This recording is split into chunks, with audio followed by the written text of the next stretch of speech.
A video game without NPCs is like a pizza without any toppings. Yes, it's serviceable, but it's not particularly interesting, is it? Like pizza toppings, however, there are some NPCs that gamers love. The pepperoni and extra mozzarella of NPCs, if you will, and others that many wish had been left out of the final product and preferably put straight in the nearest bin. But which NPCs are the video game equivalent of anchovies and pineapple? Yeah, take that, anchovies and pineapple fans. Today we're taking a look at video games released since the turn of the millennium and ringing the proverbial bell of shame in the direction of the most hated NPCs of the past 2.5 decades. Whether they're bigoted, cowardly, feckless, or just plain irritating, we're calling them out right here, right now. Oh, and whilst we will do our best to avoid talking major plot points, there are spoilers ahead, so you have been warned. I'm Ben from TripleJump, and here are the 10 worst video game NPCs of the 21st century.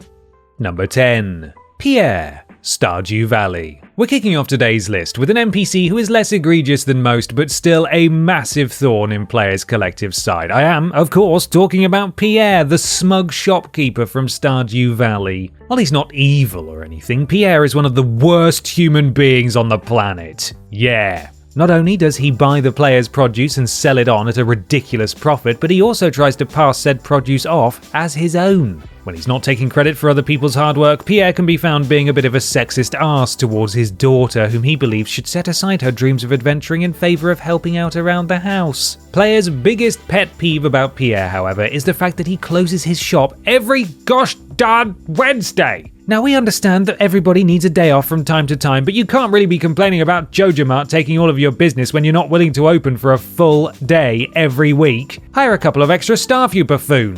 There's no wonder there's a whole FPR subreddit with more than 66,000 members. You have our support and our endorsement. Number 9. Fi, The Legend of Zelda Skyward Sword. Here's a fun fact for you. Sometimes you don't have to be evil or psychotic for people to think you're the worst. You just have to be really, really annoying. Some of you might be wondering why we haven't picked Navi as our The Legend of Zelda annoying NPC entry, but for one thing, everyone already knows how irritating she is, and for another, Skyward Sword's Fi is arguably even more vexatious. Fi is a fairy spirit who resides within the goddess sword, and it's her job to guide Hylia's chosen hero on their quest to defeat the demon lord. Sounds good, right? Wrong, because for some reason, she's programmed to chime in roughly every 30 seconds with one piece of advice or another. What's worse is that everything she has to say comes out of the Wiimote speaker, which I think we can all agree was not noted for its quality. Thankfully, Fi got something of an overhaul in Skyward Sword HD, and many of her interactions were made optional. Her text dialogue can be made to appear instantly by pressing B, and many of her cutscenes can be skipped. This is great news for anyone who was one more Fi interjection from committing a war crime. Number 8. Tom Nook, Animal Crossing series. Those of you unfamiliar with the Animal Crossing series might be wondering what such a cute little critter is doing on a list like this. Those who are familiar with Animal Crossing, however, will know that Tom Nook is the poster child for capitalism, and it shall be he who we barbecue first when the revolution comes. In each of the Animal Crossing games, Tom Nook is effectively the whole town's landlord. He owns everything from homes to businesses, and as such, the entire economy of each title is wholly reliant on this miserly mammal. He may seem like a good guy, offering the player money which will allow them to buy their first home. However, he's not doing this out of the goodness of his heart. He's essentially offering a mortgage, and you just know the rascally raccoon is making bells hand over fist in doing so. So what's to be done about this tight-fisted tanuki? Well, in-game there's nothing you really can do. He holds all of the bells, and if you want to get anywhere, it's Tom Nook or bust. Let's just hope that Nintendo are working on an Eat the Rich expansion for New Horizons so we can redistribute ourselves some wealth. Viva la revolution, etc. Number 7. Irish, Red Dead Redemption.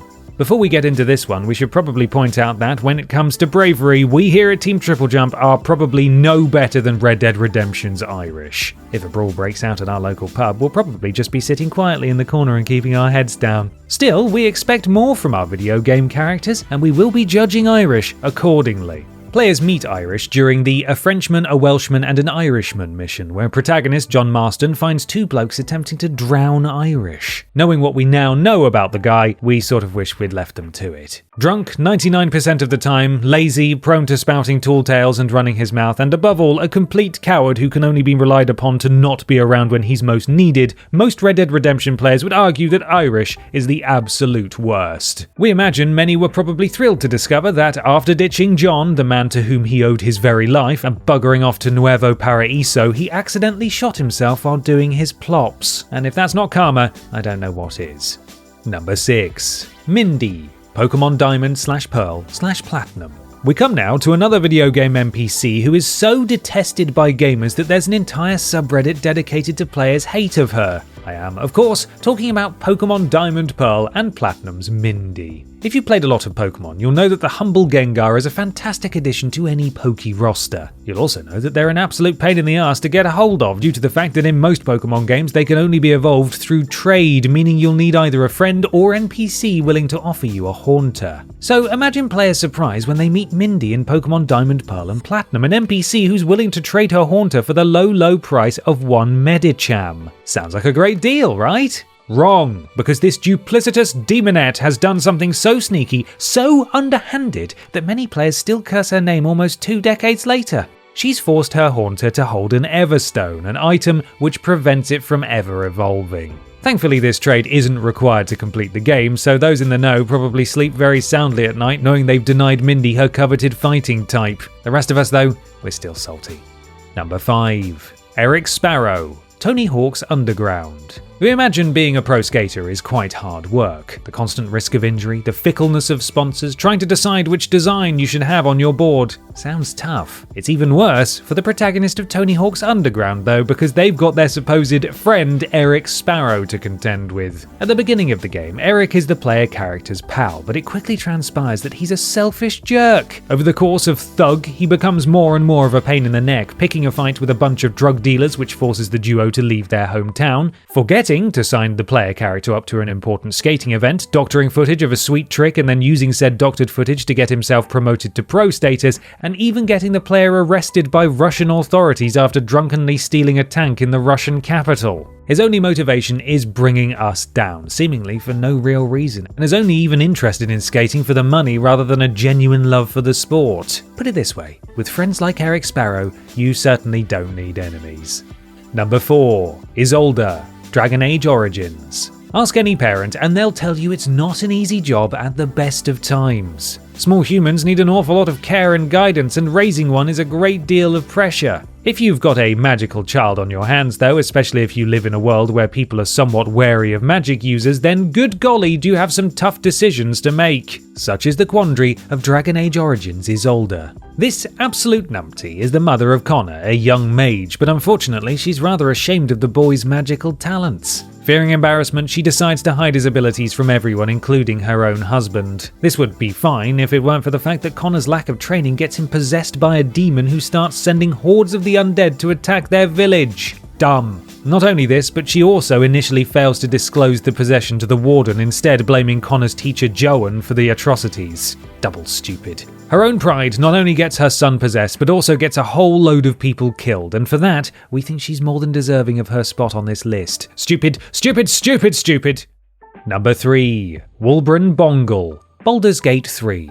The continent of Faerun is full to bursting with people who run the gamut of the moral spectrum, but even in a world filled with murderous cult leaders, megalomaniacal emos, and squids who want to stick worms in your eyes, there is one who stands head and shoulders above the rest when it comes to being a horrible person. Wulbren Flippin' Bongal. This ridiculously named gnome is first encountered in Act 2 of Baldur's Gate 3, where he can be rescued from Moonrise Towers by Tav and their clan. He immediately rubs many players up the wrong way by being very rude to Barkus Root, another gnome who, after being rescued from a band of goblins in Act 1, heads to the Shadow-Cursed Lands to try to save Wulbren. Then, in Act 3, Bongal goes full bigot. He tries to get Tav to blow up the Steel Watch Foundry, which will, in turn, put a stop to the giant metal guardians that patrol Baldur's Gate. However, not content with simply destroying the Steel Watch, he also wishes to execute the Gondian slaves who are making them. Players can choose to side with him on this if they want, but if you did, just know that you're an awful person. Number 2. Margaret. The Witcher 3 Wild Hunt. We've seen some messy relationships in video games over the years. Hell, there are plenty in The Witcher 3 Wild Hunt alone, what with all of the ladies fawning over pasty hunk Geralt. His love woes are merely child's play though compared to Hannah Nealon and Margaret's horrendously messy love triangle. You see, Margaret is in love with Nealon, and has been for a good long while. Unfortunately for her though, Nealon is in love with her sister Hannah, and the two are married. Not to worry though, because Margaret knows just what to do. She's going to reveal to Hannah that Nealon is a werewolf, which will cause Hannah to leave him, and he and Margaret can live happily ever after. Only the plan goes slightly wrong when werewolf Nealon kills Hannah. Oops. When Nealon hires Geralt to investigate Hannah's disappearance, he can't remember anything he does as a werewolf, you see. Geralt soon discovers the truth of the matter, and one way or another, Margaret does get her just desserts. Still, what Margaret does to Nealon and Hannah is utterly despicable and completely unforgivable. He's just not into you, girl. Why couldn't you just have chugged a bottle of rosé and binge-watched chick flicks like the rest of us? And, well, our writer, and by extension me, because I'm reading it. Number 1. Caesar. Fallout New Vegas. Here at Team TripleJump, we like to think of ourselves as champions of equality and inclusion, and whilst we know we're not perfect, we are at the very least better than Caesar of Fallout New Vegas fame. As you can probably tell from his moniker, Caesar thinks about the Roman Empire more often than the average man, and is the co-founder of Caesar's Legion, an imperialistic slaver society and totalitarian dictatorship which is in direct conflict with the New California Republic. On the basis of that previous sentence, I probably don't need to spell out why Caesar is the absolute worst, but I will anyway. Firstly, he thinks it's totally 100% kosher cool to keep slaves, and if you need me to expand upon why that's bad, then I suggest you seek professional help. Secondly, after a battle went poorly, he had the Legion's co-founder covered in pitch, set on fire, and thrown into the Grand Canyon, which is, in our opinion, a bit much. Finally, he's massively sexist, and under his leadership, the women of Caesar's Legion are basically treated as nothing more than as livestock for breeding. So congratulations to you, Caesar, you're the worst video game NPC of the century. Now make like your namesake and go get stabbed a bunch of times.